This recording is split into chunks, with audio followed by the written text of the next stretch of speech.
Hi, I'm Maren. Welcome back to my channel, Maren Makes It.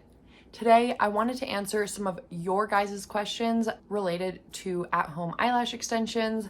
This is going to be a continuation of my last lash video, but don't worry if you missed that one, you don't have to watch them in any particular order. I'm going to be answering totally different questions today, but if you're wondering why I'm starting with question 2, this is why. So you guys leave me lots of great questions under the videos that I've made already on this topic. So today I wanted to go through some of the most commonly asked questions and also some of the most interesting ones because you guys really do ask great questions. And I figure if, one of you has this question, chances are somebody else does too.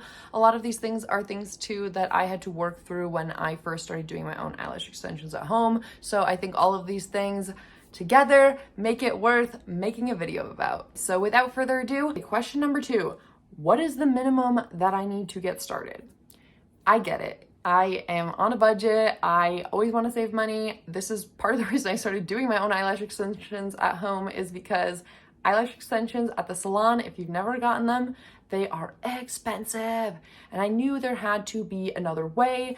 I was like, I want to wake up with lashes that look awesome. I want to save myself that time in the morning, but I cannot do that on the budget of having to go to the salon every couple weeks to have my eyelash extensions filled in. So that's how I got into exploring at-home eyelash extensions. But there are a lot of options out there, and obviously companies are trying to make money. They want to sell you products, so they are not going to always tell you what is the minimum that you need to get started. What is the minimum amount of money that you can spend and still get to try this and have the full experience, basically. I've been asked that question quite a bit, sometimes in comments and also in my personal life. So I'm going to tell you guys the honest, brutal truth right now. Before I forget, the lashes I'm wearing today, so these are going to be from Lashlinx. These are going to be their new H2 styles. So H stands for hybrid at Lashlinx. I do have a code for 10% off and a link that you can use if you want to get the 10% off. I'll put those in the description down below. Okay, so I'm going to go through this answer from the perspective of using Lashlinx because that's probably the system I'm most familiar with at this point in time. So the first thing that you will need is you need the glue. This is not the regular eyelash glue that you get at the drugstore. This is a special glue that lasts a lot longer than that just regular, strip lash glue. You need the special glue if you want to get the extended wear time that you get with these lashes. So you can pick between black and white with Lashlinx. Pick one of the two. You don't need both. Personally, I prefer the black currently. And I'm only saying that not because there's something wrong with the white or the clear at all, but I just don't have a lot of experience with that one yet. So up until, I don't know, a couple months ago, they only made black glue. I love the black glue. I have a lot of experience with it. I can speak very highly of it. I just don't have enough experience with the clear one yet to say if I love it just as much as the black. Right now, the jury is still kind of out just because I really have not used it that much. I have not used it enough in enough different situations to be able to form a full opinion on it. So the first thing you need, that glue. Second thing you need, lashes, obviously. So Lashlinx makes a lot of different lashes. There's lash ribbons, which are these long strips of lashes where you cut off little pieces of them and then that's how you apply them as fake lashes. So you apply them in sort of little clusters. It's not like you apply individual hairs.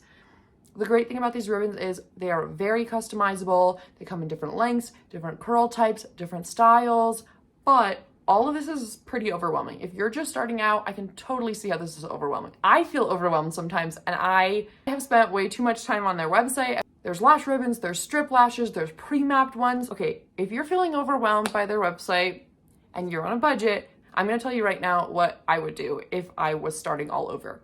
I would pick one of the pre-mapped styles. So there's just 4 of those. There's Extra, Lynx, Winx, and I can't remember the 4th name, but there's 4 styles. These ones come with basically what looks like pieces of lash ribbons cut off and pre-arranged for you in an arrangement so that you can just pop them on your eyes. It's $20, I think, for 3 sets of lashes, and you can also reuse these if you're on a budget. I made a whole other video on that already. I haven't changed my technique for how I reuse them since I made that video. I'll link that one down below. So $20, 3 sets, plus as many times as you want to reuse them, which I have lashes that I've reused like 4 or 5 times, like before things start getting a little bit wonky, or it just starts getting a little bit maybe more difficult to get the glue out, or they start to kind of lose their curl. But you could easily be getting like 9 uses out of these 3 sets in the pre-mapped style. So 9 sets for 20 bucks. Not too bad. So yeah, that's where I would basically start, is I would just pick one of the pre-mapped styles. I am working on a video to show you guys all 4 of these styles in a video all together. Currently, I have only tried one of the pre-mapped styles personally, and that was the extra ones. I will put a video clip in here. I think I have one. Like I said, I've been struggling a lot with my health, so I know I have tried them, but I did not necessarily do a full video review on them. The next thing that is going to make your life a heck of a lot easier, I guess you could technically do this without, but it would be very difficult, is you're gonna need an applicator. So it's sort of like tweezers that are shaped in a specific way so that it makes it easier to access the underside of your lashes and apply these, because you're applying glue and the lashes to the underside of your natural eyelashes as opposed to on top, which is what you do with a normal strip lash. So it does help a lot to have this tool, and not just with the actual application process, because you can like bring them close enough to your eye to put them on with a regular tweezer, I suppose, but it really helps to have this tool to be able to clamp down on your lashes and really fuse your natural lashes and then the false lash segments together. And that, being able to really push them together properly, makes a huge difference in how long these lashes last. Like, part of it is your glue and your application and all that stuff, but really being able to squish everything together properly makes a huge difference too in how much longevity you're going to get out of these lashes. And the 4th thing I think you need for your bare minimum to get started with Lashlinx is going to be the remover. So this is the one that I think everybody always forgets about. I feel really bad. One time I gifted my friend like the Lashlinx kind of starter things, and I forgot to give her the remover. She ended up pulling a bunch of lashes out of her natural lashes. Ouch! Ah! And I have done this too when I've been lazy and I've sort of picked at them. Regular eye makeup remover is not gonna work here. So buying the remover is very helpful. The remover lasts forever. I think that I'm still on my first bottle. I might be on my second bottle now, but I bought my first bottle of the Lashlinx remover in December 2021. It's now February 2023, and I think that I just started my second bottle ever. And I wear these lashes, or at least some kind of lashes with this glue, pretty much every week. Like, I almost always redo my lashes on Sunday and then take them off at the end of the week and then almost immediately redo them. Pretty much been doing that the entire time. And I've only gone through 1 bottle of remover in a year. So while you do have to spend the $15 up front, this is something that's going to last you forever, especially if you end up continuing to do this. So I added all the products I just mentioned to my cart here to see what the grand total would be. The total comes to $58. With my code for 10% off, you could be getting this for $52.20. So $52.20 is the minimum that you need, I think, to spend upfront to get to try these and have the full experience. The next question that I do get asked is C-curl versus D-curl, which one is better? I've actually made a whole other video on this already, so I'm just gonna link that one because I really still agree with everything I said in that video. The short story is that a C curl is a more natural curl, more like your natural eyelashes. The D curl is more like the kind of curl you'd get if you curled your natural eyelashes, where it's just like a little bit more flipped up, which kind of gives you a more opened up eye look. And if I turn to show you guys my profile right here, you can see just how curl this lash style is in the D curl. I usually do like the D curl because I am going for a little bit more of that opened eye look. I think on camera it looks really good because you are usually facing exactly forward, but the C curl probably does look more natural overall. There are a lot of other factors though to consider when you're saying more natural or less natural. For example, the length, because you know, super really long ones, obviously they're not gonna look that natural because nobody has lashes that long. Nobody's gonna believe that you have lashes that long, even if they look really good. And then the other thing, of course, is the style. Some of the styles just have a lot more fiber, some of them have a lot less. And all of that is going to impact really how natural the look is anyway.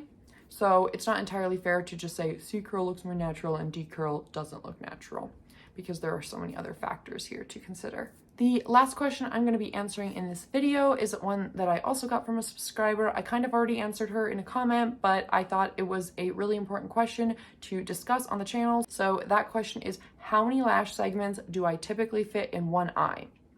I would love to make a whole video on kind of lash maps, creating lash maps from lash ribbons and all that. If that's something you guys would be interested in, let me know in the comments down below. But basically, I usually fit 5 segments on one eye. So basically like 1, 2, 3, 4, 5 is what would fit on my eye typically. That being said, it can vary a little bit because some of the lash segments are wider than others. So if you look at the lash ribbons, you can see that on some, the natural sort of spaces between the lashes where you cut are closer together, and then on others they're a little bit further apart. So there are styles where I can't quite fit 5 and I would maybe do like 4.5, and I would just kind of cut, you know, not in those gaps that the lash band has, but I would cut like right in the middle of those. So kind of like doing a half of a segment on the end of my eye. There are other styles, particularly the N1 comes to mind, where those cutting points are much closer together, and I actually end up needing like 6 actual segments of lashes that I put across my eye. There are definitely pros and cons too to wider segments versus more narrow segments that I could make a whole other video on too. I feel like any lash topic, just get me to start talking about it and I could probably make a whole video on it. But to keep this brief, 5 is sort of my general go-to for how many lash segments I'm going to need for one eye. If you cannot get 5 though, or you need more than 5, like, don't feel bad. I mean, this is like, think about shoes. Like, if I squeeze myself into shoes that don't fit, that's not gonna look good. And also, if I'm sloshing around in shoes that are too big, that's not gonna look good either. The best look is the one that fits for you. So if you're trying to cram in an extra segment just because some girl on the internet says she always gets 5 segments on her eye, that's probably not gonna be your best look. It's just like when I cram myself into shoes that are too small for me. On the other hand, if you have much bigger eyes than me and you need 6 segments, it's gonna look really dorky if you stop at 5 just because you think you should stop at 5 just because that's what I do. So the number of segments you should be using is what looks best on you, what feels best on you.